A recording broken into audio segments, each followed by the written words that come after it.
नमस्कार दोस्तों, स्वागत है आपका हमारे YouTube चैनल जीके ट्रैकर पे। देखिए फ्रेंड्स, आज के इस वीडियो में हम बात करेंगे जो हमारी एक सीरीज़ है जीके एमसीक्यू सीरीज़, और इस सीरीज़ का आज हम 18वां भाग यहाँ पे कवर करेंगे। आज के इस वीडियो में भी हम जीके के प्रीवियस ईयर के 20 इंपॉर्टेंट एमसीक्यूज़ को कवर करेंगे। ये सभी क्वेश्चन आपके प्रीवियस ईयर के हैं।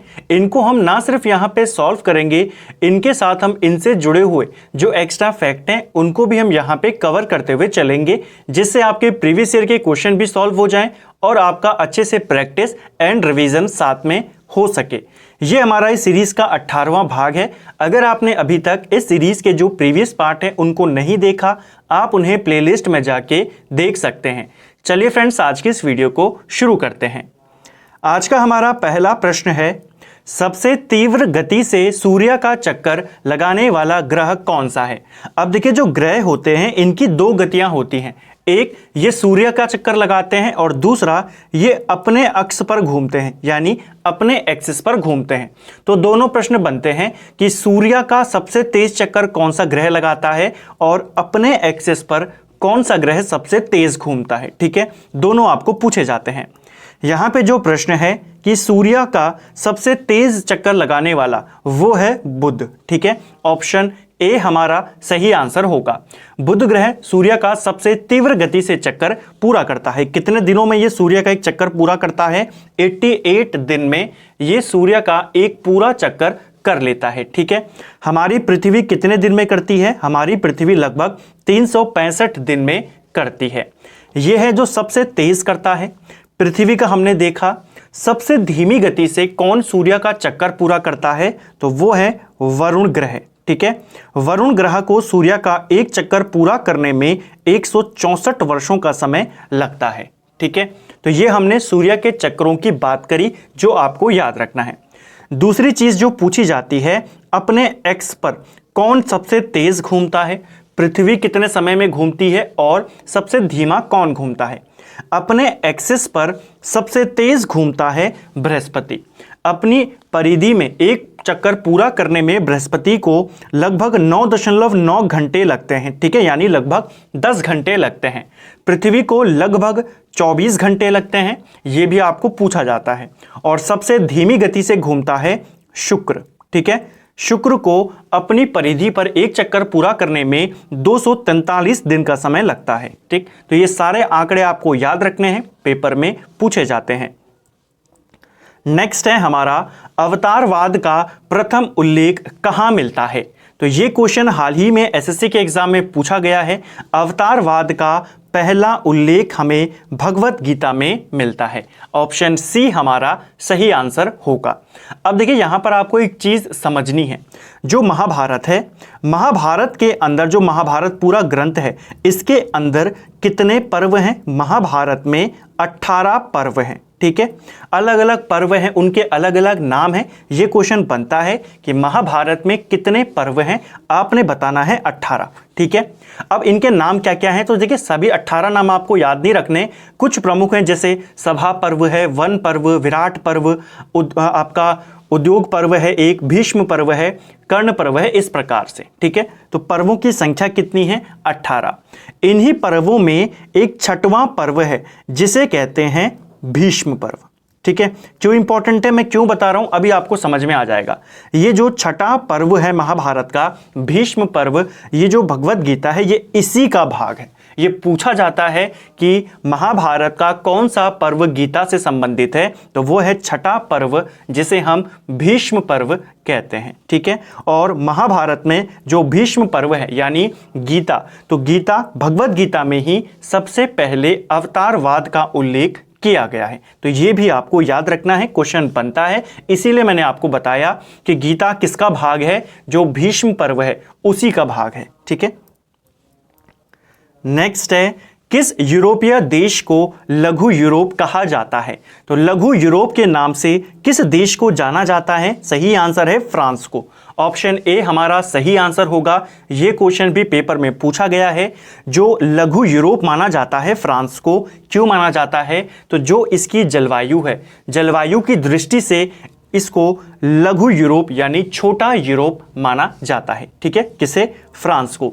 इसके अलावा फ्रांस को किसानों का देश भी कहते हैं। क्वेश्चन बनता है किस यूरोपीय देश को किसानों का देश कहते हैं? फ्रांस को कहते हैं, क्योंकि फ्रांस यूरोप का एकमात्र ऐसा देश है जो खाद्यान्न में क्या है? आत्मनिर्भर है। ठीक है, तो किसानों का देश, लघु यूरोप या फिर समुद्रों की रानी किस देश को कहते हैं? तो समुद्रों की रानी भी फ्रांस को कहते हैं। ठीक है, चलिए नेक्स्ट है हमारा, कृष्णदेव राय ने आमुक्तमाल्याद की रचना किस भाषा में करी थी?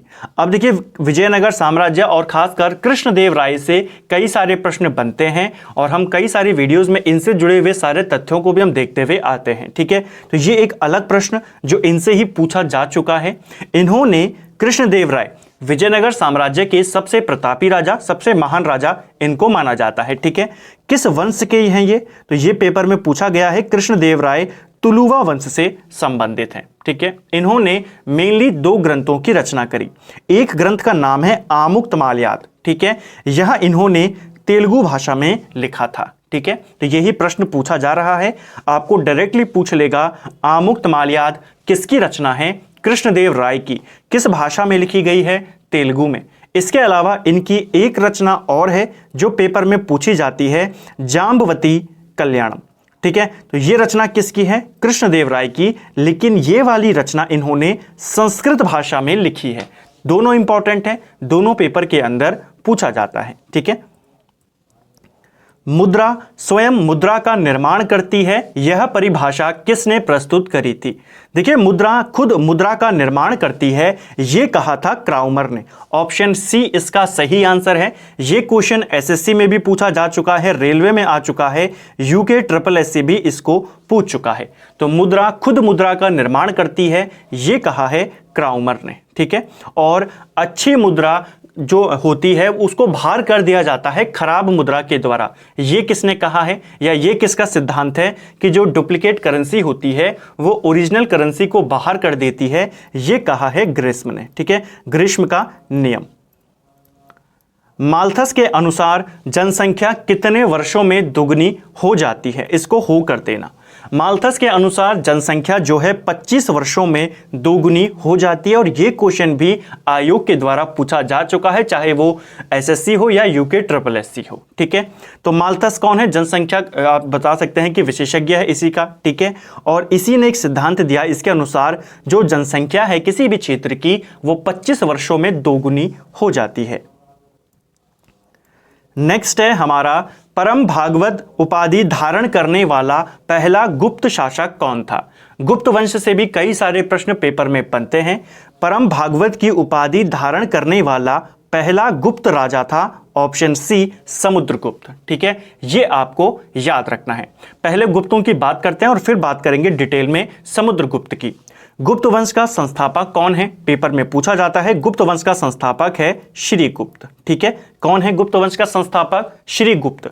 श्रीगुप्त का उत्तराधिकारी होता है घटोत्कच, और घटोत्कच का उत्तराधिकारी बनता है चंद्रगुप्त प्रथम।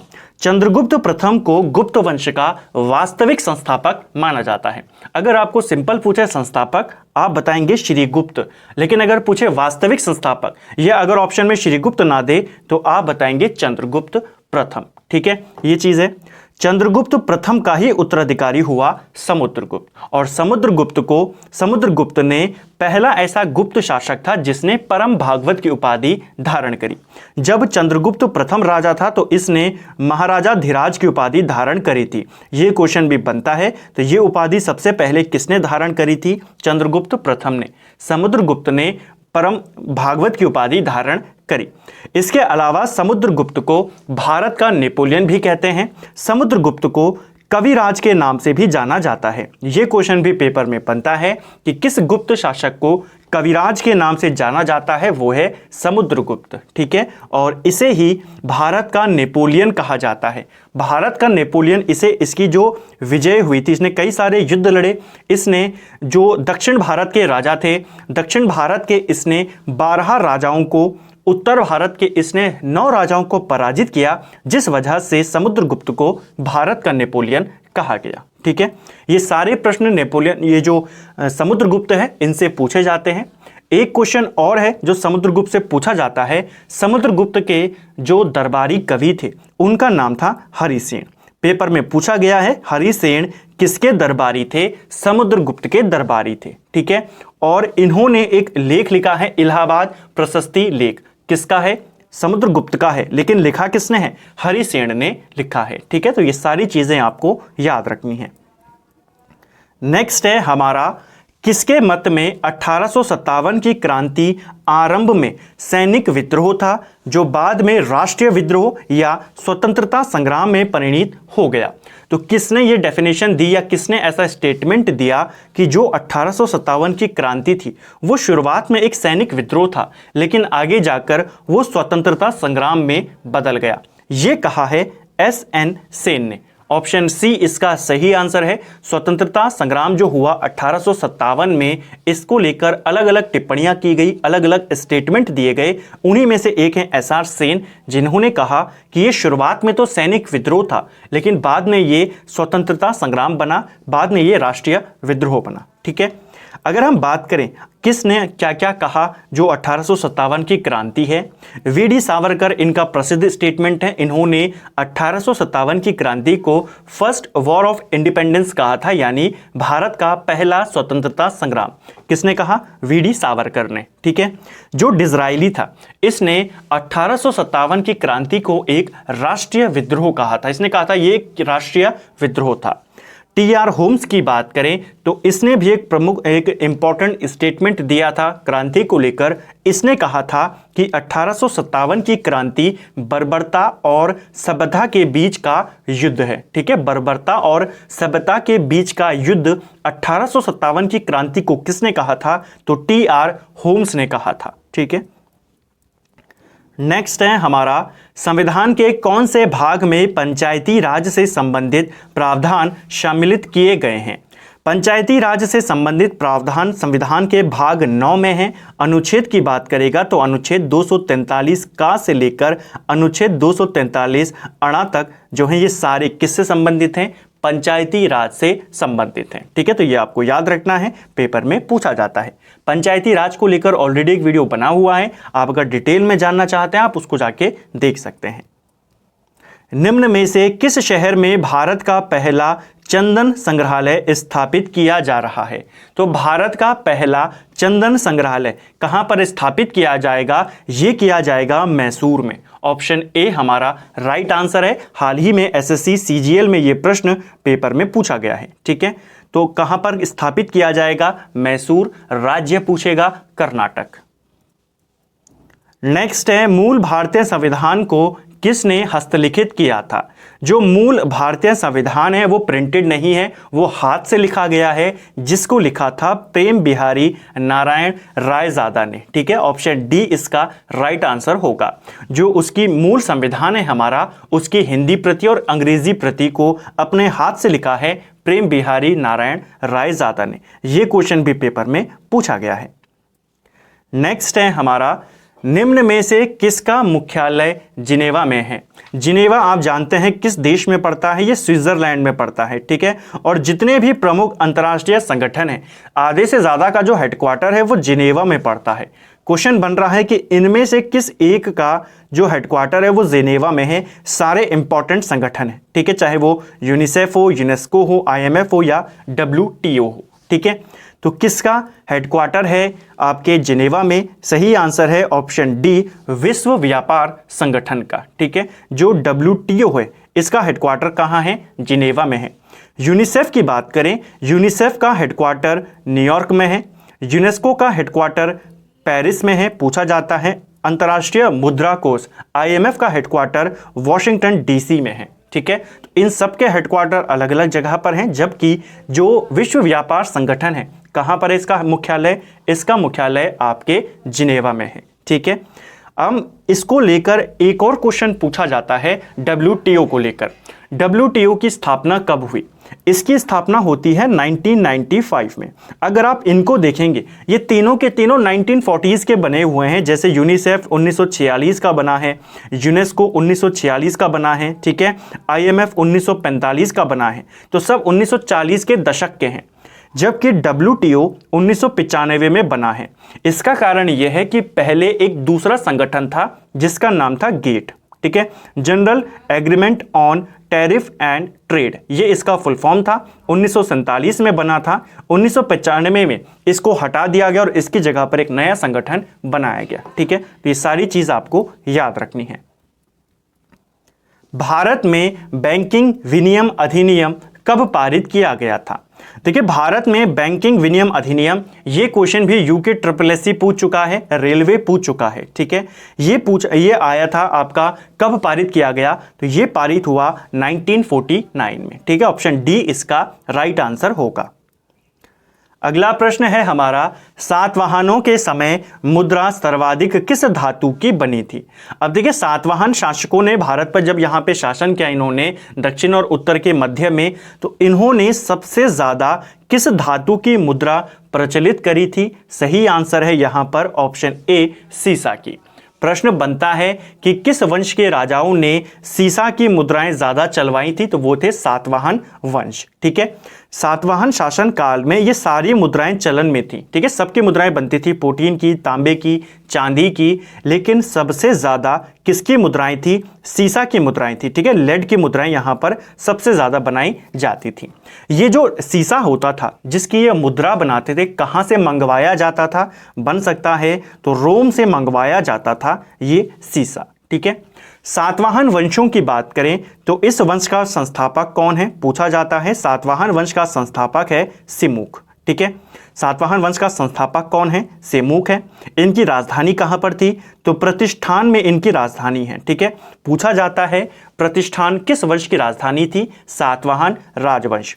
प्रतिष्ठान वर्तमान में गोदावरी नदी के तट पर महाराष्ट्र के औरंगाबाद में स्थित है।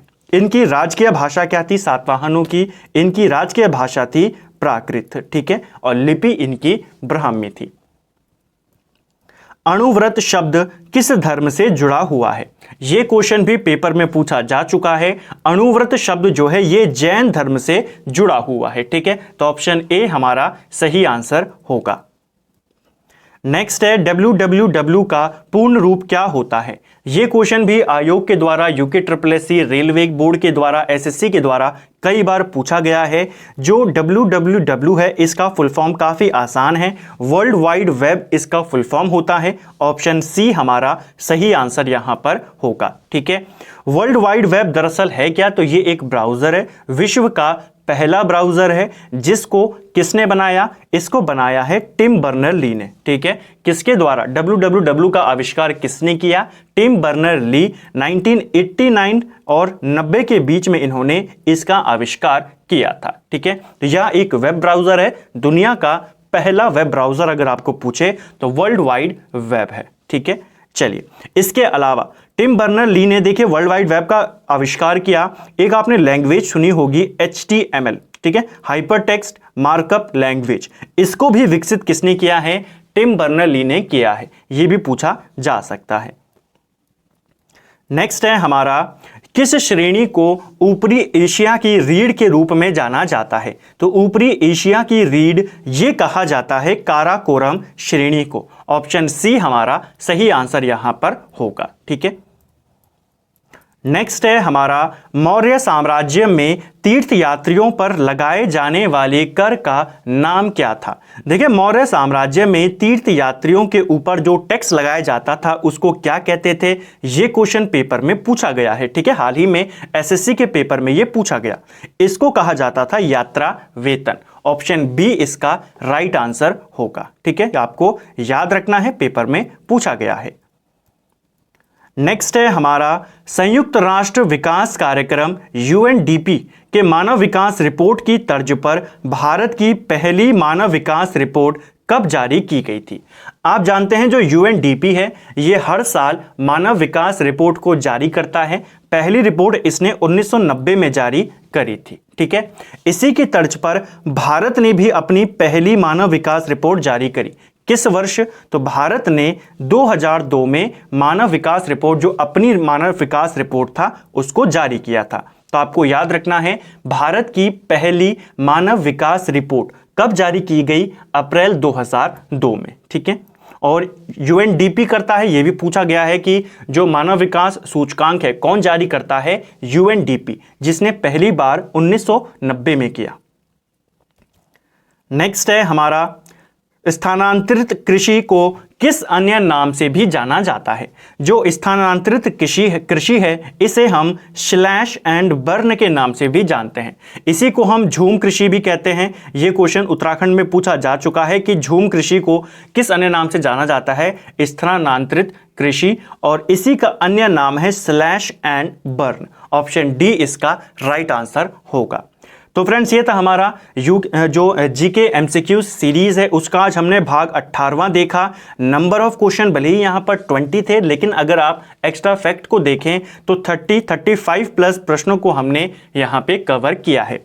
उम्मीद करता हूं आपको वीडियो अच्छी लगी होगी, क्वेश्चन आपको पसंद आए होंगे और एक्सप्लेनेशन आपने इनको नोट जरूर किया होगा। इन सीरीज का फायदा आपको तभी ज्यादा होगा जब आप इनको साथ साथ में नोट्स बनाते हुए जरूर चलें, ताकि आपकी प्रीवियस ईयर क्वेश्चन का एक पूरा क्वेश्चन बैंक एक अलग सी जगह पर आपके साथ हो, और एक्स्ट्रा फैक्ट के साथ, उससे जुड़े हुए सभी तथ्यों के साथ, ताकि आप उसका टाइम पर रिवीजन कर सकें। तो इनको साथ में नोट करते हुए जरूर चले। वीडियो आपको कैसा लगा कमेंट बॉक्स में जरूर बताएं। अपना स्कोर भी आप कमेंट बॉक्स में कर सकते हैं। Thank you friends.